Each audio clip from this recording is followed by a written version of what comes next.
照顾者一定要记得，就是照顾好自己，才能照顾家人。包括你要维持你经济的安全。如果你的照顾没有经济来源的话，其实有很多事情你就很难有选择权跟做决定。如果有任何的需求，请随时拨打我们1966，政府关心您。大家好，欢迎收看《生活面面观》，健康爱台湾，我是主持人黄慧茹。年老父母如果突然倒下，照顾责任大多会落在还在职场打拼的中年子女身上。超高龄社会来临，中年子女挑起担子照顾父母的责任，但少子化也到来，家庭成员少，人手不足，也让中年子女心力交瘁。照顾父母到老已经不是手足妯娌之间互相照应就能承担的事情，许多人已经到了中年还亲情、职场两相煎熬来离职。就算不离职，白天工作，夜间看护，压力过大，也甚至造成了照顾悲剧。我们照顾了父母，而我们自己也会老。以后要怎么办？如何安心变老？我们今天邀请到卫生福利部次长吕建德，以及家庭照顾者关怀总会秘书长陈景明，我们要共同来探讨长照议题。欢迎次长，欢迎秘书长。谢谢主持人。大家好。一开始我们也做了街头访问，我们一起看看民众心声。找看护。应该是要寻求专业，看有没有这种长期照护的机构。如果需要长期的照顾的话，一个是先评估长照的体系有没有办法支援。应该还是会送到长照的机构，可能会请看护吧，或是辞掉工作照顾他吧。应该是偏向于自己照顾吧。那如果我爸爸妈妈现在在台湾，如果发生什么事情，我可能需要暂时离开工作岗位，然后去照顾他。应该是会。有可能需要。委托我太太来去照顾啊，基本上不会先考虑辞职，会先以就是长照或者是机构支援的方式去处理。如果无法负荷长照费用的话，就更不会离职啦。我都已经无法负荷，我还离职，我就没有钱去支付需要的费用。兄弟姐妹一起讨论决定吧，就是大家共同负担。就我会远距在家工作，那就是一边照顾他一边工作，就是兄弟姐妹分摊嘛。我觉得政府当然是需要做一些基础的关心跟补助吧，因为还是有一些比较弱势，肯定需要帮助的。对，没有办法。你觉得我需要哪些帮助？喘息服务啊，或者是社会安全网。我没办法，要请那个看护，专业的看护。应该没有办法兼顾没有办法。应该是没有办法，所以也要看这个政府有没有什么比较好的措施吧。政府有一些就是长照的医疗资源，所以我们会申请那个医疗资源，就是可以帮忙送餐啊，或是送去医院的车辆的服务，然后还有就是长照保健，会做一些医疗复健的动作。1966没听过？没有，不晓得。有，我有听过。我是直接上网去申请。好像有听过，内容真的还没有实际去接触，所以不太清楚。对，其实不只是民众心声其实我们也收集了非常多的统计的数字，所以其实也可以佐证目前台湾的照顾现况。其实我们引用的照顾的一些数据，有一个其实是家总所做的，也不要请秘书长来帮我们做一点点的解读。好，其实为什么做这个调查？我先讲一下背景，因为大家都觉得说好像台湾非常强调孝道，但事实上因为台湾的平均家户人口已经掉到了2.52人，台湾人其实蛮想要顾好现在自己的工作所以家总在去年10月就做了一个调查，有一个很有趣的发现，就发现台湾人这个浅蓝的部分就是台湾人对于想要怎么照顾，大概有3个形态，就是自己顾。住在住宿型机构或是居家服务，都是大概30%到35%间，是他们的意愿是不是？对，期待的。可是真正因为在我们的公共化，真的靠长照2.08年还是不够那我们还要继续努力，所以现在还是有不想要自己顾，可是他必须要离职照顾。我想这就是我们接下来要努力的部分。好，那我们就再看看其他的数据这是主计处的统计，其实我们主要的离职照顾者是45岁以上，所以他其实在企业里是一个资深的员工或是主管，所以他是企业的腰力，对于企业的人才也是一个大为折损。好，到底谁应该照顾家人呢？我们发现有非常大的比例是女性，所以我们也可以这样说，照顾议题其实也是一个性别议题。如果你说那我不要离职的话，会怎么做呢？你会被刁难，这个是劳动部的统计。所以一旦你想要请假，职场最常遭受的是请假刁难，其次是言语歧视、要求加班等等。对于街访，还有我们统计数字引用的也多数都是我们政府自己做的数据哦。请问次长或秘书长有没有对此先来一个小小的回应？ OK， 我想，我们刚刚从街访哈，我们大概都已经发现哈，民众现在我们已经逐渐进入到高龄化社会哈，明年2025我们就即将超过20%。那这里面我想有几个数据跟各位报告，我们现在目前总共有443万3600的这一个高龄长者，我们通常在如果说家人有遭受到这样的一个需要失能或者失智的一个长期的一个照顾的话，一般通常我们有4种照顾的方式，一个是一般我们通常大概就是先家庭，那接下来第2种的话就是说去市场上面购买，比如说到机构啦，送到机构等等。第3个我们大概可能透过亲戚朋友或者街坊邻居，就是所谓社区。那最后我想有一个非常重要的事项，就是刚刚说的国家的介入。那其实我们现在其实大家我们都面临一个所谓三明治世代啦。我想这个整个您刚刚特别是慧如主持人刚刚也提到，就是说很多是45岁以上，特别是很多女性。好，那我想这里面其实对于政府而言，我想这个我们从过去的长照1.0到2.0，乃至于赖清德总统他上任之后所提出的3.0，我们一定会来扩充整个有关于长照这边的这一就是有关于政府应该要负担的这一个部分。那我想也有几个数字来跟我们所有的观众朋友来报告。第一个，我们现在目前的预算的部分，我们到明年会上升到927，这是第一个。另外第2个，我们的照顾服务员，我们也会来大幅的扩充。那当然我知道，就是说现在目前这个整个脚步一定要赶快来布建。刚刚你说到，明年就要冲过20%，我想这个一定要赶快。明年就超高龄社会了。对，秘书长这边，好，我想每个家庭大概在遇到这个问题一开始最辛苦的就是在想我要不要离职。好，因为尤其是大部分在台湾照顾老人都是子女辈在承担这件事情，刚好他们现在大概就落在40、50岁，那也是刚好要照顾下一代，所以我们刚好也卡在一个不婚不生，好，就是如果又要照顾上一代，又有下一代压力，当然就会有一些折损。那我想在那个离职照顾这件事是家总非常关切的一个议题，所以在过去几年间，我们在倡导一个新的观念，叫新3不长照。不离职照顾，不必然自己照顾，家庭不失和。好，所以希望就是政府在做长照的任何推动，甚至个人在做任何照顾安排，其实可以用这3个事情当一个目标。无论我们部件再多，无论做再多的事情，如果不能解决这3个人民最重要的痛点，我想这件事情就会变得比较没有这么的有效。好，所以我想这个也是但我很开心的是，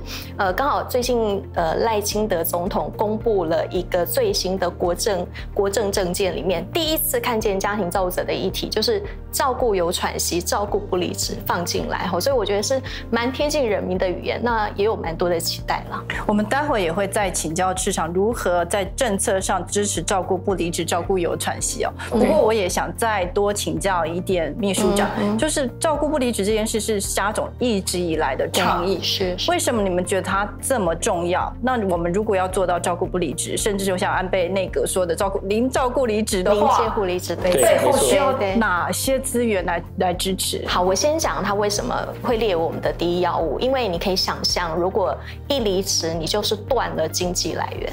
然后当断了经济来源，又处在一个没有因为你照顾家人，其实你也不会有收入。好，所以立刻就陷入一个经济的风险中。所以再来一个是台湾的人口的这个变化，如果一个平均的家庭只剩2.52人，然后大概平均都家里面的子女数不是没有，就是只剩一个情况下，我们已经进入一个零家庭照顾者时代，零家属时代来临。对，那这个家属又离职的话，这个家庭等于没有任何收入，所以这个情况下你会看到是民众自己的有经济的风险，他的家庭一定有经济风险，然后呢，雇主也损失，因为台湾的劳动力大缺工，好，就因为被迫离职去照顾人越多，其实企业的发展也受损，然后最后是国家受损，因为你想一下，如果照顾了10几20年后，最后变成一个中低收入户，他还是得要靠政府的社会救助，所以这是一个四输的情况。那这是为什么我们把照顾不离职当成一个最上位的要策？因为一旦照顾了，那我们也看到一个状况，如果在3到6个月间可以稳定照顾安排的话，这个员工他离职的风险就大大的下降。所以对我们来讲，应该是这样说，大概有3个主要层面哈，就是第一个是个人跟家庭一定要提高警觉。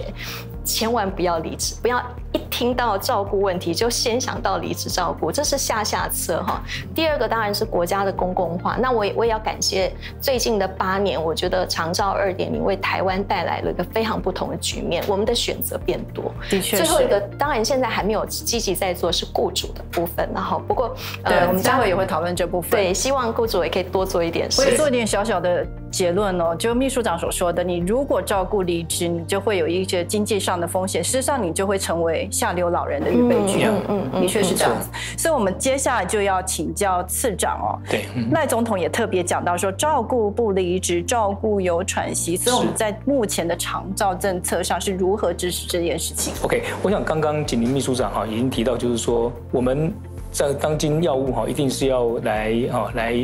就是要来防止好这个所谓照顾离职这个事情，因为一旦这个发生之后，对于个人、对于企业、对于国家，这都是一个整个一个很大的一个损失。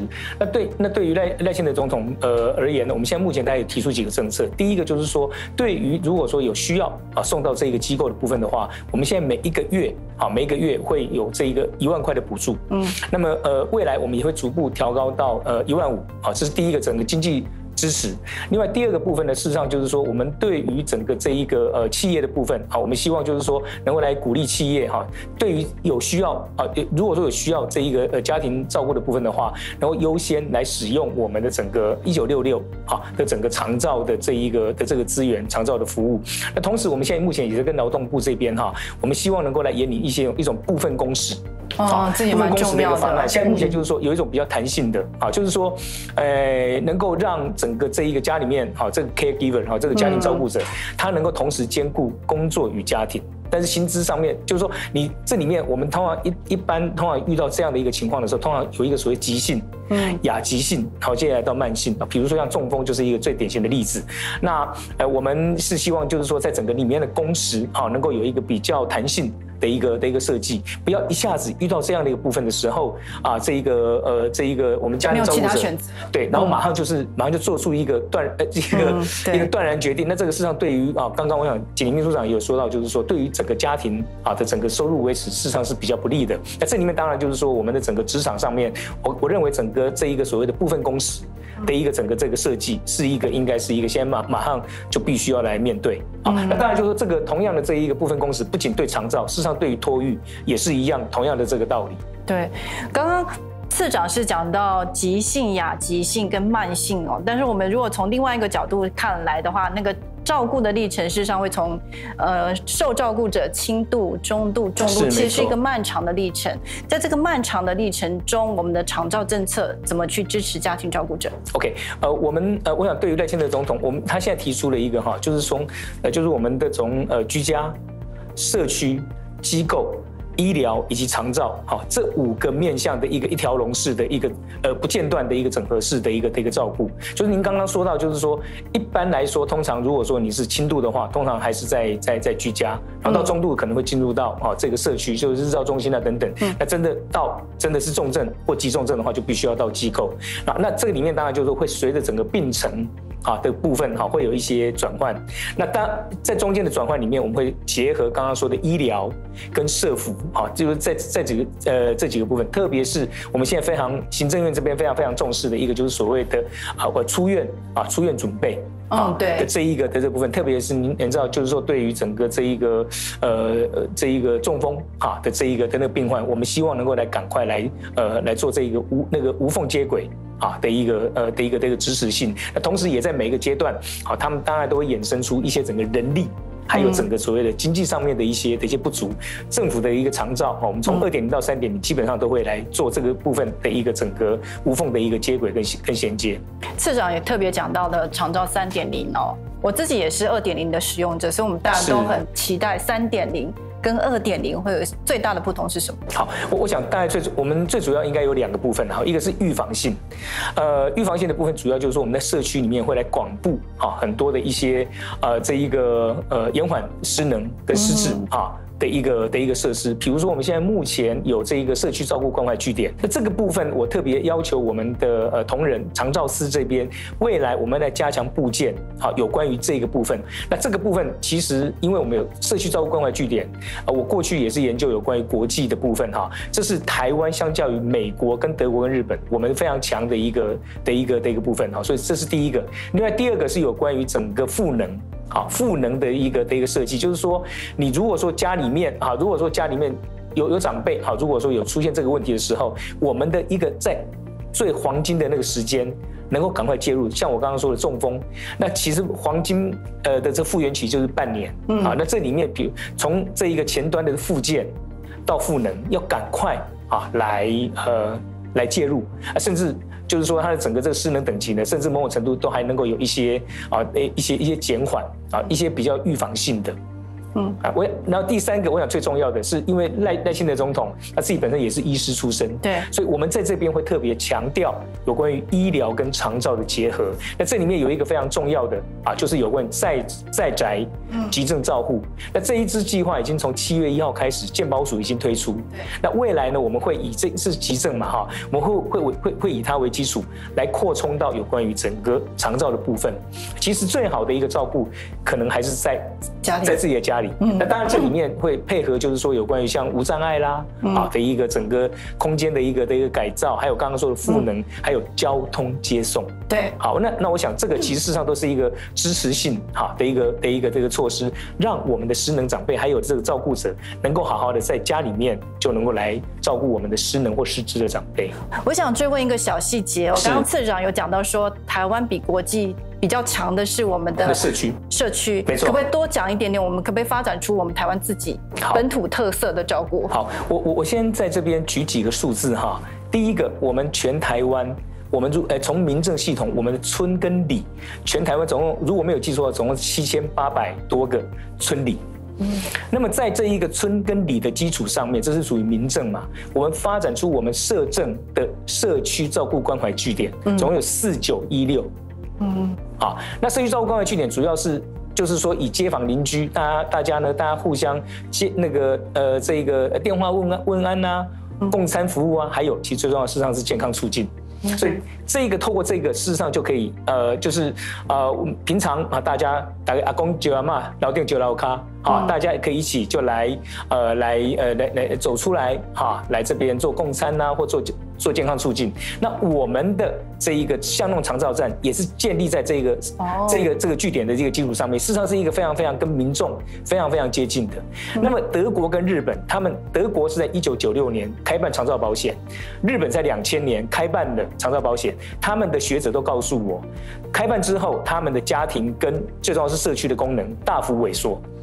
那我认为这是台湾我们在这个部分可以继续这个教训，就是说有很多事实上，其实任何的社会任何的照顾，不管是长照也好，托育也好，最好都还是在以这个离家比较近这个是比较好的一个设施。那就我刚刚说的，我们的关怀据点已经是就是说之前曾经有4000多个点。那我的一个政策，我基本上也跟同仁就是说，未来我们会来强化，就现有已经有基础建设在那边，未来我们会来强化这个部分。从我们那个街访也看到一个有趣的现象，竟然有蛮多人没有听过1966，是没错。所以次长这边会觉得接下来要怎么宣导 ？OK， 那当然就是说哈，我们这个我要回去哈，要来加强哈这个部分的透过我们跟民间一起来做推广，但是也在这边哈利用这个节目哈来呼吁啊，我们所有的民众一旦遭遇到哈有家里面哈如果说有这一个失能或失智的长辈的时候，第一时间马上就打我们的1966，好，我们都会来接听监护买来喊你到底来分担。好，接下来我们想要请2位给我们一些比较个人的一些解方哦，就是。如果你真的是一个上班族，你遇到了家庭，你的父母突然倒下，你有一个照顾议题的话，一开始比较大范围的问题，请问2位，工作跟照顾真的能兼顾吗？又要如何兼顾 ？OK， 好，我先说好了，因为我刚好准备了个板子。其实就像主持人刚刚说的，照顾是一个历程，大概平均10年。老人的照顾大概是这样，他就会从轻度一直到重度哈。我刚听完次长在讲的时候，我觉得是2个问题。一个问题在社区中当然重要，因为我们的研究中，无论国内国外都一样，在这些像台湾去年大概有86万左右的失能失智身心障碍人口，其中大概80%都是轻重度，对，2%是重度，对，好，所以。我觉得长照3.0对我来讲，然后对民间组织来讲，最重要一件事叫分级分流啦。对，好，就是什么叫分级分流？就是前面不要拿大炮打小鸟。现在的长照2.0用的居家服务或日照，它虽然是短时速或是白天出门晚上回家，其实对于那个比较轻中等级的是够用的。对，好，那。但是比较难的，我觉得3.0确实有一个挑战是重度的，对，就那个2小时要翻身拍背。插管24小时要全天候看视，我觉得这样的家属现在是比较是我们长照2.0还没有办法照顾的比较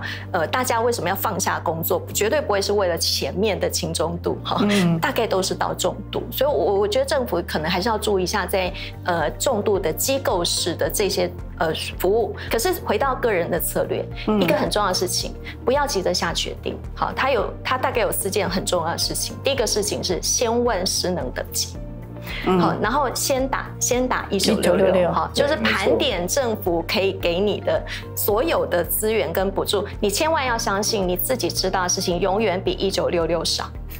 对，所以你一定要打电话，有个陪跑员。我觉得现在的照专 A 个管就很像我们这10年，它像一个看不到尽头马拉松，但是有一个陪跑员来，你心就会安定，你就会知道。而且每个县市的资源真的不太一样，所以第2步就是先盘政府可以给你什么。好，那扣掉政府没有办法做到的部分，回头我觉得家庭就是再看看家庭可以再补什么。所以国家跟家庭的协力是一个蛮重要的事情。好，就是不论是手足之间的怎么样互相支援等等啊，然后。刚刚次长很强调那个社区，我也觉得社区是一个很重要的再造工程，就是以前我们其实是邻里相闻，可是可能经过都市化以后，很多的这些社区互助是断裂，所以像家总最近很积极在推互助喘息。就是怎么样透过家庭照顾者之间的换工跟互助，就把彼此的连结再重新建制起来。好，所以我觉得第3个是家庭跟国家的分工，第4块。其实你要跟老板谈判，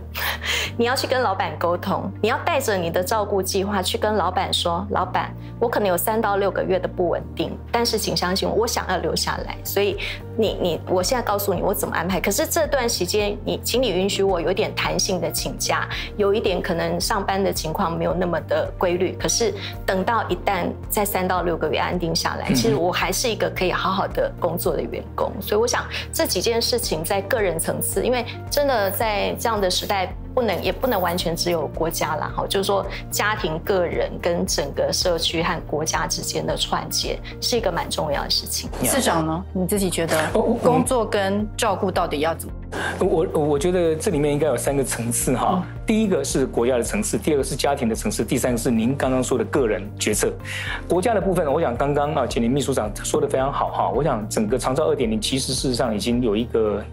成就啊，但是它现在目前大概就是说大概主要是在轻度跟中度的部分啊，然后也是主要在居家跟社区。那我们现在目前到第3阶段，其实到